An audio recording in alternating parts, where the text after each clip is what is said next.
Good morning students.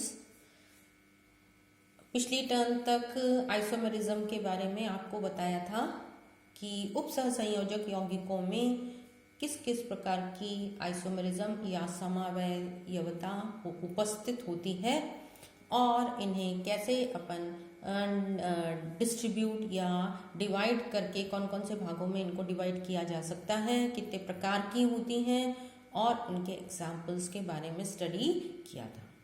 अब उपसहसंयोजक यौगिकों की थियोरीज के बारे में अपने को पढ़ना है या इनकी जो बॉन्डिंग है उनमें कौन कौन सी थियोरीज अपन यूज करते हैं बॉन्डिंग को एक्सप्रेस करने के लिए।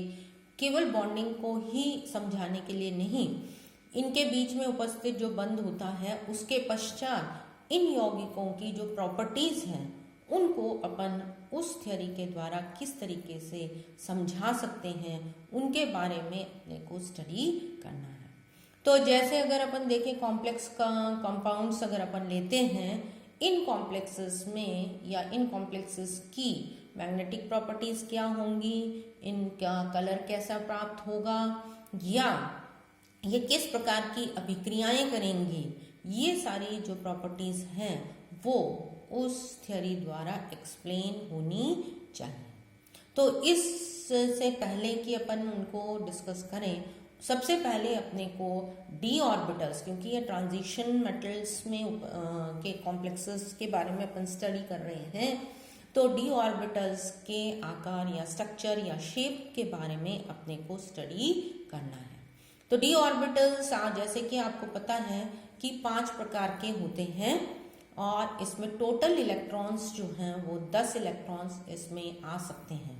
तो 5d ऑर्बिटल्स अगर अपन शेप देखते हैं तो शेप के आधार पर अपन इन्हें 2 भागों में या 2 प्रकार के कह सकते हैं, विभाजित तो नहीं करते लेकिन 2 प्रकार के कह सकते हैं। जैसे फॉर एग्जाम्पल अगर अपन ये देखें कि किस टाइप के किस शेप के ये होंगे, तो डी ऑर्बिटल्स जनरली जो है वो क्लोवर शेप कहते हैं इनको। इसका मतलब क्या हुआ कि ये चार लोब्ड के हैं, इनमें जो हर ऑर्बिटल में 4 लोब उपस्थित होते हैं। इनके जो लोब्स के आधार पर अपन इनको 2 भागों में विभाजित करते हैं। ये जो 2 भाग अपन विभाजित कर रहे हैं वो है कि 4 ऑर्बिटल्स जैसे dx² -y², dxy, dyz और dzx, ये चारों जो हैं ये क्लोवर लीफ शेप्ड होते हैं। क्लोवर लीफ शेप्ड का मतलब क्या होता है कि इनमें 4 ऑर्बिटल्स उपस्थित हैं, एक लीफ मतलब जैसे फ्लावर होता है उसकी तरह इस टाइप से ये 4 ऑर्बिटल्स उपस्थित इस टाइप से होते हैं, इसलिए इनको अपन कहते हैं क्लोवर लीफ शेप। अब ये क्लोवर लीफ शेप में इनके कितने लोब्स दिख रहे हैं आपको? 4 लोब्स दिख रहे हैं। अब ये जो लोब्स हैं ये कहाँ पर उपस्थित होते हैं? कहाँ पर उपस्थित का मतलब जैसे मैंने एक तरीके का ये बनाया ऑर्बिटल, दूसरा हो सकता है कि ये मैं इस तरीके का भी बना सकती हूँ जिसमें कि ये भी क्लोवर शेप्ड है। अब ये ऑर्बिटल देखो थोड़ा सा अलग हो गया, तो इसलिए इनको अपन ने एक्सिस की बेसिस पे क्लोवर शेप के ऑर्बिटल्स के रूप में डिवाइड किया हुआ है। जैसे अब अपन ने ये लिया है dx² -y², इसका मतलब क्या हुआ, ये रहा क्लोवर शेप। इसमें 4 ऑर्बिटल्स लोब्स हैं, ऑर्बिटल्स नहीं 4 लोब्स हैं और ये 4 लोब्स जो हैं ये एक्सिस पर उपस्थित हैं, जैसे कि x एक्सिस और y एक्सिस के ऊपर उपस्थित होते हैं, इसलिए इनको अपन dx² -y² clover shaped clover leaf shape orbital कहा जाता है। इसी प्रकार dxy जो अपन ने लिया, लेकिन यहाँ पर अब इसका जो क्लोवर शेप है या जो पंखुड़ियाँ सी हैं, जिसे अपन पंखुड़ियाँ सी कहेंगे, और ऑर्बिटल का जो ये है ये अब x और y एक्सिस के बीच में उपस्थित होती है।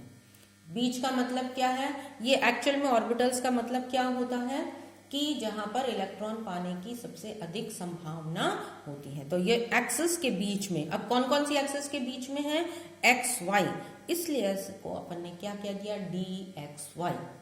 इसी प्रकार यदि इनका शेप या जो ऑर्बिटल का लोब्ड जो ऑर्बिटल है या उसका लोब जो है ये यदि y और z एक्सिस के बीच में उपस्थित हो, बीच का उपस्थित हो, तो उसे अपन DYZ कहेंगे। और यदि लोब z और x के बीच में उपस्थित हो तो उसे DXZ ऑर्बिटल कहेंगे। तो ये ऑर्बिटल एक्सिस पे और ये क्लोवर शेप्ड 4 ऑर्बिटल्स उपस्थित होते हैं। तो क्लोवर लीफ शेप के हिसाब से dx² -y², dxy, dyz और dzx ये 4 लोब्स के यहाँ पर अपने को दिखते हैं, लेकिन वैसे इन्हें अपन क्या कहते हैं, बाइलोब्ड। सिंगल लोब्ड ये वाला है, जैसे कि अपन ने dz² वाला ऑर्बिटल या p ऑर्बिटल जिसे अपन कहते हैं। अब ये जो ऑर्बिटल है इसे अपन कहते हैं सॉसेज शेप्ड। इसे अपन क्या कहेंगे, सॉसेज शेप्ड। और सॉसेज शेप्ड का मतलब क्या है, ये डम्बल शेप का उपस्थित है। एक इसका जो पाली है वो डम्बल शेप की है और दूसरी पाली इसके चारों तरफ एक छोटी सी पाली उपस्थित होती है। तो ये अपन इस तरीके से बनाते हैं। यदि ये z एक्सिस है तो इसका ऑर्बिटल इस तरीके से डम्बल हो गया, और जो दूसरी वाली पाली, क्योंकि ये फोर जैसे कि 4 अपन ने इसमें लोब्स बनाए थे तो 2 लोब्स आपने ये बना दिए, और एक जो है वो छोटा आकार में इस तरीके से यहाँ पर उपस्थित होता है। तो ये चारों तरफ इसके घूमता रहता है। तो ये जो DZ² वाला ऑर्बिटल है वो इस तरीके से डम्बल शेप का यहाँ पर उपस्थित होता है। तो अगर अपन इनकी शेप्स देखते हैं तो शेप्स के आधार पर Z² वाले को अपन अलग करते हैं, और ये चारों जो हैं जिसे अपन क्लोवर लीफ ऑर्बिटल्स कहते हैं। लेकिन अगर मेटल आयन में देखा जाए, मेटल में यदि देखते हैं तो 5 d ऑर्बिटल्स जो हैं, क्योंकि 5 प्रकार के हो गए, ये 5 जो हैं ये इक्वल एनर्जी के उपस्थित होते हैं। इसका मतलब क्या हुआ, ये डीजेनरेट है। ये सारे ऑर्बिटल्स जो होते हैं वो डीजेनरेट ऑर्बिटल्स होते हैं, अर्थात इनके बीच में कोई भी डिफरेंस नहीं होता। इलेक्ट्रॉन इन 5 में से किसी एक में उपस्थित हो सकता है, लेकिन लिगैंड की प्रेजेंस में जब ये लिगैंड के साथ इंटरेक्शन करते हैं तो इन्हें अपन 2 भागों में विभाजित करते हैं। उसके आधार पर d ऑर्बिटल्स को T2G या EG ऑर्बिटल्स कहा जाता है। मतलब क्या हुआ, ये तीनों ऑर्बिटल्स जैसे कि मैंने बताया था आपको कि इनके जो लोब्स हैं ये बिटवीन दी एक्सिस हैं। इनके लोब बिटवीन दी एक्सिस का मतलब एक्स वाई, तो इसका मतलब जो लोब्स हैं वो एक्स और वाई के एक्सिस के बीच में उपस्थित हैं, जो पालियां। इसी प्रकार DYZ अगर अपन लेंगे तो y और z एक्सिस के बीच में पालियां उपस्थित होती हैं। DZX x और z के बीच में उपस्थित होती हैं। और ये दोनों जो ऑर्बिटल्स हैं इनकी पालियां या लोब्स जो हैं वो एक्सिस के ऊपर उपस्थित होती हैं, मतलब एक्सिस पर उपस्थित होती हैं। तो इस आधार पर अपन ने d ऑर्बिटल्स को 2 भागों में विभाजित कर दिया, इन बिटवीन द एक्सिस और ऑन द एक्सिस। तो इन बिटवीन द एक्सिस को T2G कहेंगे और ऑन द एक्सिस को अपन EG ऑर्बिटल्स कहते हैं। फ्री मेटल में 5 d ऑर्बिटल्स बराबर एनर्जी के हैं, इनमें कोई अंतर उपस्थित नहीं होता। अब यदि इनको ऑक्टाहीड्रल की शेप देखें, क्योंकि ये बन नहीं पा रहा था, तो ये ऑक्टाहीड्रल की शेप है और यहाँ देखिए ये और ये ऑर्बिटल्स हैं। ये एक्स वाई और ये जेड एक्सिस है जो कि यहाँ से जा रही है, यहाँ पर ये वाली जेड। तो एक्स वाई और जेड में अगर अपन देखते हैं तो यहाँ पर ऑक्टाहीड्रल पर ये एक्सिस पर उपस्थित होते हैं। कौन से ऑर्बिटल्स, ये ऑर्बिटल्स जो हैं ये एक्सिस पर उपस्थित हैं। तो इनकी उपस्थिति के कारण या इनकी शेप के कारण अपने पास ऑक्टाहीड्रल कॉम्प्लेक्सेस या टेट्राहीड्रल कॉम्प्लेक्सेस का फॉर्मेशन होता है। इसका मतलब क्या हुआ कि यदि अपने को 6 कोऑर्डिनेशन नंबर का कॉम्प्लेक्स बनाना है या ऑक्टाहीड्रल कॉम्प्लेक्स बनाना है या बनना है, तो ये जो ऑर्बिटल्स हैं जो कि कहाँ पर उपस्थित है, जिनकी लोब्स या जिनकी ये जो लोब्स हैं वो कहाँ पर उपस्थित होने चाहिए, एक्सिस के ऊपर उपस्थित होने चाहिए। तो एक्सिस के ऊपर वाले कौन से ऑर्बिटल्स थे अपने? ईजी ऑर्बिटल्स, dx2-y² और dz² ऑर्बिटल्स। तो यहाँ पर ये वाले ऑर्बिटल्स जो हैं ये खाली उपस्थित होने चाहिए। क्यों?